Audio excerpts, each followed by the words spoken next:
Evet, herkese selamlar.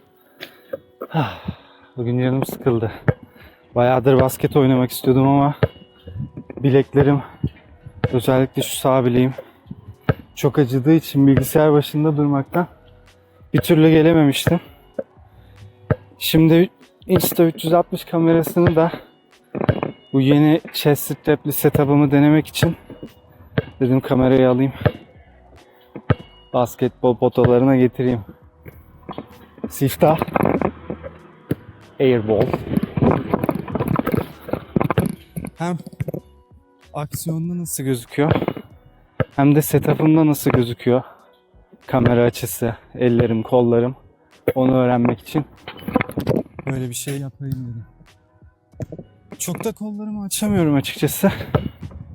Yani korkuyorum biraz düşecek falan diye. Aslında düşmez gerçi de niyeyse öyle bir korku var. Allah. Çok da anlamışız tabii ki yani. Belki bir 500 yıldır elime basket topu değdirmiyorum. Çok önceleri küçükken Küçükçekmece Belediyesi'nde oynuyordum. 12 yaş.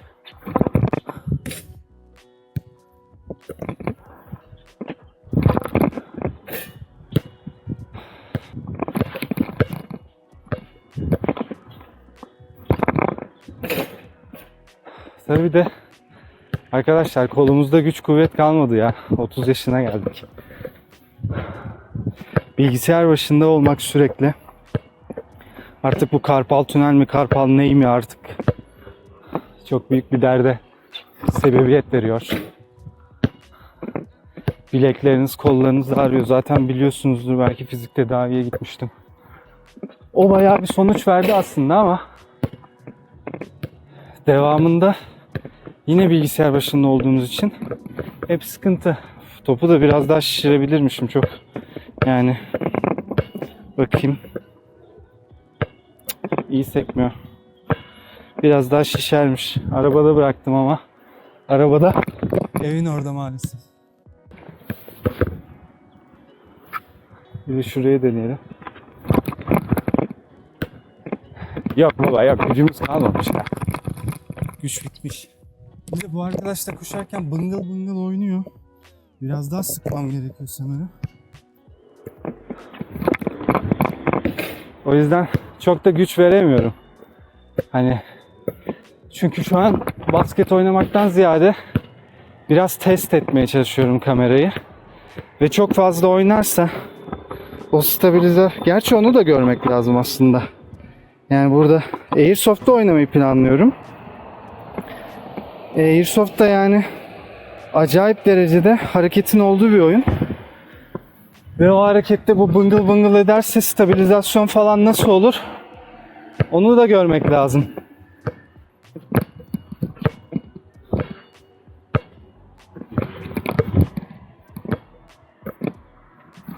Allah. Baksana abi, top sekmiyor ya. Girer. Az şükür lan, nasıl girmez?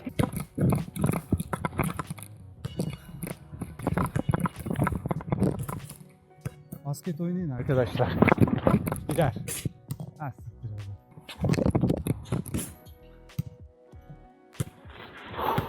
kayıtta mıyız? Aynen. Ah, bak şimdi olaya gel. İşte bir lambur lumbur hareket ederken bu arkadaş aşağı inmiş. Oh. Acayip de sıkıyor bu arada chest'i. Bunun aşağı inmemesi lazım çünkü görüntüyü stitchlediği alanda, yani bunda bir lens guard var şu an arkadaşlar. O lens guard'ın takılı olduğu alanda fena sıkıyor. Yama yapıyor program otomatik olarak. Eğer bu açıda durmazsa yamayı çok fazla görüşün önüne getiriyor. Bugün giydiğim ayakkabı da biraz uygun bir ayakkabı değil. Hiç basket ayakkabım yok. Bir de Gerçekten şu an bu chest strap düz dursun diye acayip sıktım. Göğsüme çok baskı yapıyor. Vallahi düz dursun durmasın birazcık genişleteceğim. Aslında daha erken gelecektim de saat şu an 11 falan. Çıkamadım yataktan, kalkamadım ya. Bayağıdır 7.30'da falan kalkıyorum. Uyku düzenini düzelttim.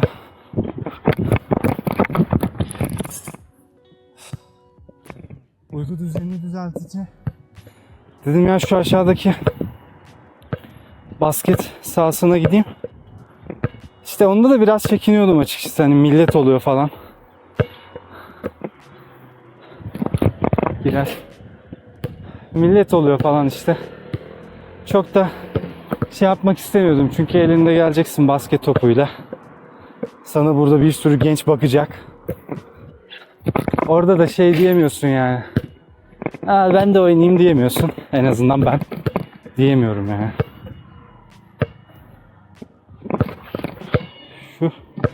Ulan var ya önceden bir şöyle geçirirdik, bir öyle geçirirdik, bir arkadan geçirirdik.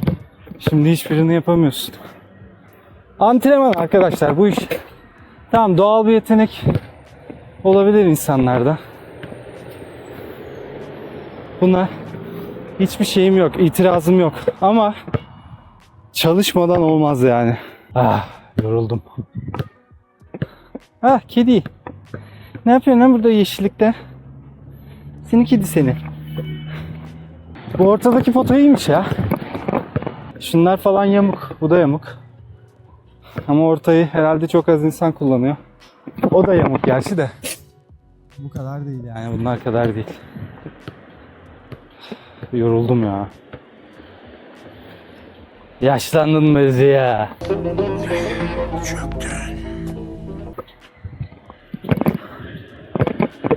Ah Allah. Demek ki böyle bir şey de var. Yakamdan çok önde olduğu için belki şu gölgeden görülüyordur. Top değiyor. O yüzden zaten çok da şey yapamıyorum yani. Güç veremiyorum. Ha bu girer. Girer. Ha ne anlatıyordum? Küçükken mesela oynadığımda topun havası çok inik. Bu basket olur mu olmaz mı? Girer mi girmez mi? Çok kestiremiyordum. Demek ki biraz beyinsizce oynuyormuşum. Şu an mesela baktığın zaman aslında çok rahat hani girip giremeyeceğini yani şeyden anlıyorsun. Tutuştan bile anlıyorsun yani anladın mı? Bak yani bu ne? Bu olmaz. Gördüğünüz üzere olmuyor. Şu olabilir. Aynen öyle. Herkesin bir stili var. Girdiği sürece çok büyük bir sıkıntı var mı? Sanırım yok. Bir arkadaşım vardı. Çok acayip atıyordu topu. Giriyordu da şöyle kafasının arkasından atıyordu. Sanki şey atar gibi. Siktir giriyor. Sanki şey taç kullanıyormuş gibi basket topu atıyordu. Ya ona hiç denemek istemiyorum. Çok yamuk ya. Nasıl yamulttunuz onu oğlum? Hanginiz dank bastı da yamulttu onu oraya?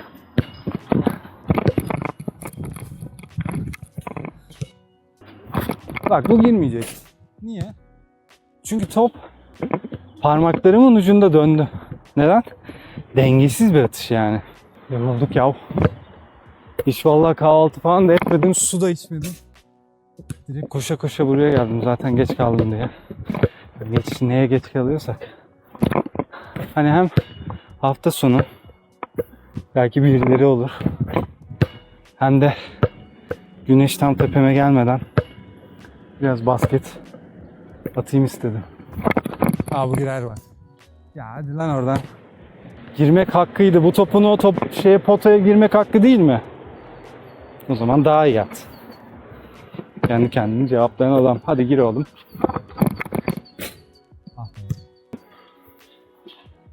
Bu ne mesela? Hayır. Gibi.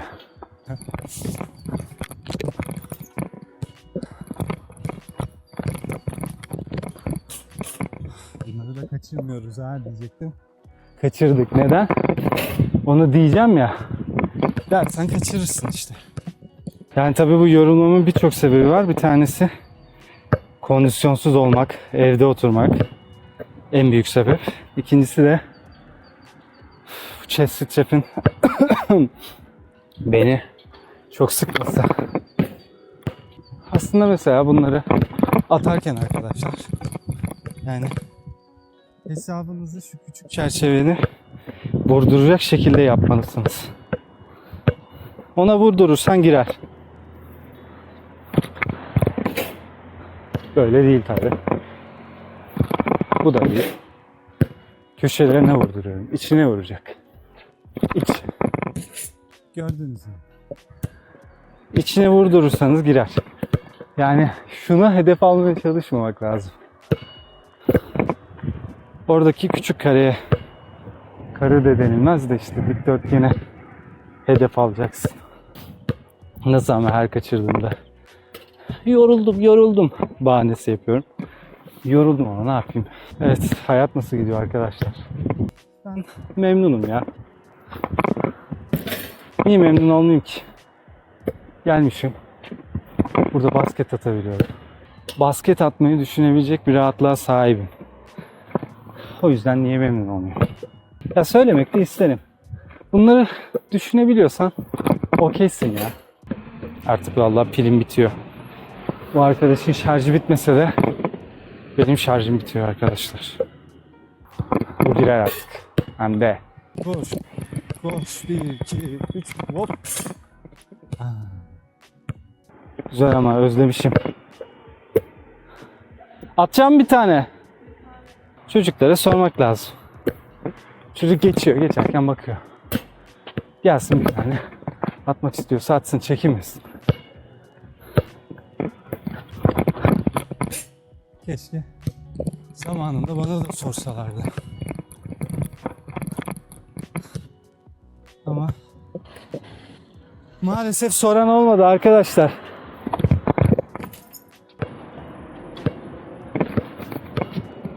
Şey de yapamıyorum. Aha para. 5 kuruş. Kaldı mı artık 5 kuruşun değeri?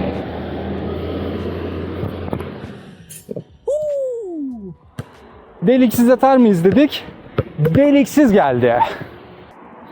Küçükçekmece Belediyesi'nde tabii olmama rağmen maalesef forma şansı bulamadım hiç arkadaşlar. Sebebi de bir fen bilgisi öğretmenim vardı. Hatice Hoca. Ya iyiliğine söylemiş tabii de. Zamanında aileme demişti ki ya Mert her şeye çok katılıyor. Münazarada Mert var, bilgi yarışmasında Mert var, resim yarışmasında Mert var, badminton'da Mert var, basketbolda Mert var. Çocuğunuzun fen bilgisi dersi notu düştü. 65 miydi neydi öyle bir şey almıştım galiba. Düştü. Birini bıraksın. Bir şeyleri bıraksın. Niye bıraksın? Bırakmasın. Ben belki spor istiyorum. Ben belki fen istemiyorum. Zaten istemiyordum da. Yani fenim tabii ki matematikten çok daha, yani matematikten çok daha iyiydi. Şu fen biyolojiyi seviyordum. Lisede, yani fen biyoloji dediğim hani liseden bahsediyorum, biyoloji. Kimya, fizik bunları severdim. Notlarım da fena değildi. Bir sözel olarak hiç iyi değildi. Yani hiç fena değildi yani. Allah söyletiyor değil mi? Yok öyleydi. Değildi yani fena. Ama matematiğim hep kötüydü. Sevmiyorum.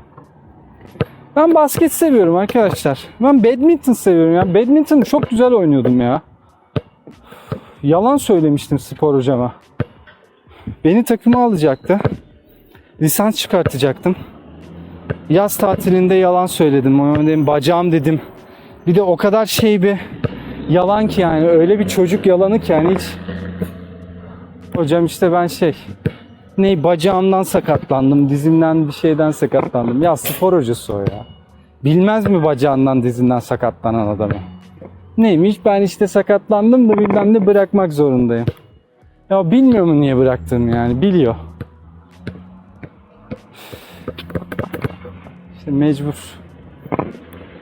Çocuğum eğer ileride olursa ona istediğini yaptıracak durumda olurum inşallah. Sanırım arkadaşlar ya bir kayıt gir çık yaptı büyük ihtimalle. Ya da bitti. Bitmediyse bakalım bu videodan bir şey çıkarsa yayınlarım. Bir şey çıkmazsa da kendime bir test videosu olmuş olur. Kendinize çok iyi bakın. Ve hadi bakalım girsin. Hoşça kalın.